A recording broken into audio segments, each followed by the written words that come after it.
பேய்னு சொன்ன உடனே நம்ம மைண்ட் சேஞ்ச் ஆகிறத உணர்ந்திருப்போம். ஒரு சைலன்ஸ். பேயை சில பேர் பார்த்ததா சொல்லியிருப்பாங்க, ஏன் நம்மளே உணர்ந்திருப்போம். லைக் தனியாக இருக்கும்போது ஒரு மாற்றம், ஒரு கூஸ்பமாக வருது. அந்த மாதிரி அந்த பேய்ங்க மனுஷங்களை மட்டும்தான் அஃபெக்ட் பண்ணுமான்னு ஒரு டவுட் இருந்துச்சு. அதை கூகுளில் போய் சர்ச் பண்ணி பார்த்தேன். அதிர்ச்சியான ரிசல்ட். ஏன்னா பேய்ங்க பொம்மைங்களையும் அஃபெக்ட் பண்ணியிருக்கு. அந்த மாதிரி அஃபெக்ட் ஆன 5 பொம்மைங்களை பற்றி தான் இன்னைக்கு சொல்ல போகிறேன். ஹலோ எம்டிஸ், நான் உங்களோட MT Kaif. Welcome to MT vlogs Tamil. சரியா 100 வருஷத்துக்கு முன்னாடி ஜப்பான்ல ரொம்பவே பிஸியா இருக்கிற மார்க்கெட்ல சுசுகின்னு ஒருத்தர் நடந்து போயிட்டு இருந்திருக்கிறாரு.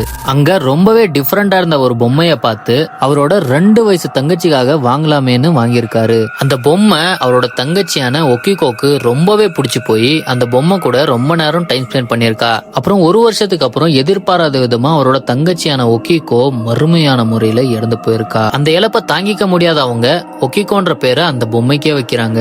அந்த பொம்மைக்கு பேர் வச்ச கொஞ்ச நாள்ல அவங்க அந்த பொம்மை கிட்ட மாற்றத்தை பாக்குறாங்க. அந்த பொம்மை ஷார்ட் ஹேர்ல இருந்தது. பேர் வச்சதுக்கு அப்புறம் கொஞ்சம் கொஞ்சம்னு முடி வளர ஆரம்பிச்சிருந்திருக்கு. இவங்களுக்கு டவுட் வந்து அந்த பொம்மைய சயின்ஸ் லேப்க்கு டெஸ்ட்டுக்கு அனுப்பியிருக்காங்க. அதுக்கப்புறம் அவங்க டெஸ்ட் பண்ணி பார்த்துட்டு இது மனுஷனோட முடின்னு கன்ஃபார்ம் பண்றாங்க. யூஜி நாட்டோன்ற ஒரு ஆர்டிஸ்ட் அவரோட 6 வயசுல அவருக்கு ராபர்ட்ன்ற ஒரு பொம்மை கிடைக்குது.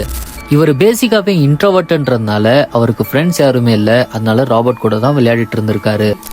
ஒரு நாள் யூஜினும் ராபர்ட்டும் ரூம்ல விளையாடிட்டு இருக்கும்போது அவங்க அம்மாவுக்கு 2 பேர் பேசுற மாதிரி சவுண்ட் வந்திருக்கு. அந்த டவுட்ல அவங்க ரூம்ல போய் பார்க்கும்போது அவரு ராபர்ட் கூட தான் விளையாடிட்டு இருந்திருக்காரு. அப்புறம் யூஜினுக்கு எக்ஸாம் ஸ்டார்ட் ஆயிருந்திருக்கு. ராபர்ட் கூடயே விளையாடிட்டு இருக்காருன்னு ராபர்ட்டை ஸ்டோர் ரூம்ல பூட்டி வச்சிருந்திருக்காங்க. அப்புறம் எக்ஸாம் முடிஞ்சதுக்கு அப்புறம் பூட்டி வச்சிருந்த ரூமை திறந்து பார்க்கும்போது தான் அவங்களுக்கு மிகப்பெரிய ஷாக்.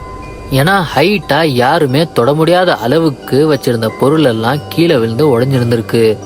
அதே மாதிரி உங்க ஃபேமிலியா வீட்டை பூட்டிட்டு பிக்னிக் போயிருக்கும் போதெல்லாம் நைட்ல அந்த வீட்டுக்கிட்ட ஒரு சின்ன குழந்தை விளையாடிட்டு இருக்கிற மாதிரி நெய்பர்ஸ் எல்லாம் பார்த்துட்டு இருந்திருக்காங்க. அதே மாதிரி செக்யூரிட்டி கார்டு நைட் டியூட்டி பார்த்துட்டு இருக்கும்போது அந்த ராபர்ட் ஜன்னல் வழியா எட்டி பார்க்கறத பார்த்துருக்காரு. அந்த பயத்திலேயே அவரு வேலையே வேணான்னு ரிசைன் பண்ணிட்டாரு. பொம்மையிலையும் பேய் இருந்தா எப்படா குழந்தைங்களுக்கு வாங்கி கொடுக்கறது. ஹலோ கைஸ், இது என்னோட ஃபர்ஸ்ட் லாங் வீடியோ. எனக்கு பிடிச்ச யூடியூபர் மாதிரி ட்ரை பண்ணியிருக்கேன். ப்ளீஸ் கொஞ்சம் சப்ஸ்கிரைப் பண்ணி சப்போர்ட் பண்ணுங்க. வீடியோ நல்லா இருந்தா கமெண்ட்ல அப்ரிஷியேட் பண்ணுங்க. அப்புறம் மீதி இருக்கிற 3 பொம்மைங்களை பத்தி பார்ட் 2ல சொல்றேன்.